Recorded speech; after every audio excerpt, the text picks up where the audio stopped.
Should you buy the iPhone 13 or the iPhone 13 mini in 2026? You can get these smartphones for anywhere around 20,000 to 25,000 rupees in the used market. And for that price, is it actually worth getting it, or should you go ahead and get some other smartphone? And let me tell you one thing in the beginning itself, please don't get these smartphones. So here's why.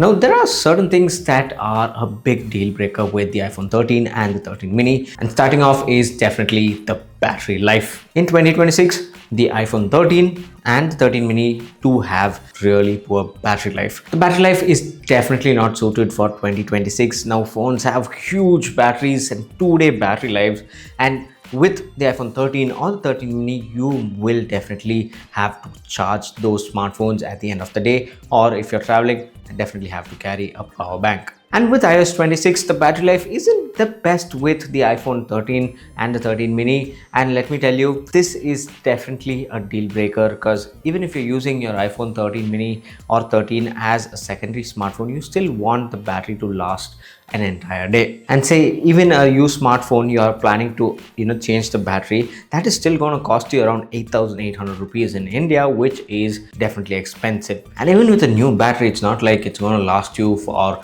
a very long time. So if your use case is just limited to calls, like occasional calls, not continuous 1 or 2 hour calls, but occasional calls and maybe random texting here and there, then it should be fine. But still, I would suggest you to carry a power bank with you. Next is definitely the performance. Now, the A15 Bionic chip in this smartphone was definitely good at its time, but fast forward all these years, and with iOS 26 being a very heavy operating system, the iPhone 13/the 13 mini doesn't give you the best performance. Now, it is definitely smooth, but you will find a lot of stutters and occasional lags here and there, and it was evident even with iOS 18. So that is the reason I switched over to a new smartphone, because the iPhone 13 mini I was using was much slower. And yeah, that is still the case even with iOS 26. You can feel the choppiness, and the 60 hertz screen definitely helps show that really well. And both these smartphones, the 13 and the 13 mini, have only 4 gigs of RAM, so multitasking isn't going to be like efficient like it used to be when it launched. So that also is something you need to consider. Now, the Pro series have 6 gigs of RAM, which is fine, but of course not the best, but still it's fine. But the 13 and 13 mini have only 4 gigs of RAM, making it not suitable for heavy processing. Not even heavy processing, let's say, like if you want to have multiple apps open, it still is not going to handle that much efficiently. So in terms of performance, of course, these smartphones can do day-to-day tasks without any issues, but you will feel that stutteriness, that choppiness here and there at times, making it not the ideal companion for you in the long run. But one good thing is that the cameras are still pretty good for 2026. These take really good pictures and videos. Of course, they are not the latest 48 megapixel cameras that you get on the 17 or say even the 16, but for what it is, it still does take some really good pictures. So if you want to take pictures with these, it is not going to disappoint. It's going to be good, but not the best. Now, I usually don't talk about design, but let me tell you one thing, this has a really good design and it still holds up. So when you take a look at the basics, except for the camera, rest of the other things aren't in favor of the iPhone 13 and 13 mini, because battery life is very important, and even if you switch to a new one, it's not worth it, and it still is not going to last you like all the modern phones do.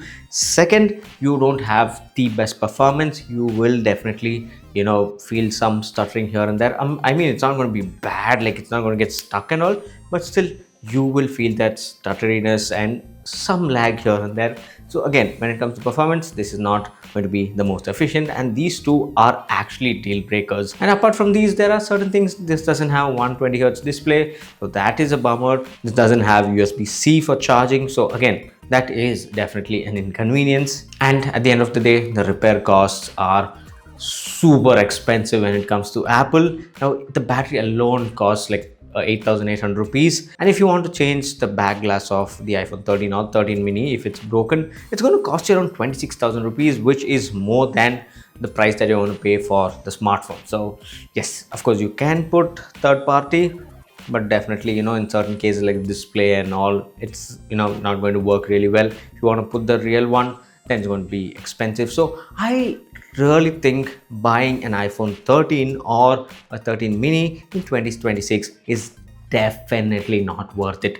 Of course, most people will plan to buy this as a secondary smartphone. If that's the case, I would say there are amazing Android smartphones out there. For example, you have the Moto H70 Fusion, you have Nothing Phone 4a, Poco the X8 Pro. So you have really good smartphones with crazy battery life, crazy performance, crazy cameras, for this price point. So I would suggest you to look that way. Now, if you want an iPhone, like only an iPhone, I would suggest you to look anywhere above the iPhone 15. Now, those are really good smartphones. They can handle iOS 26 really well.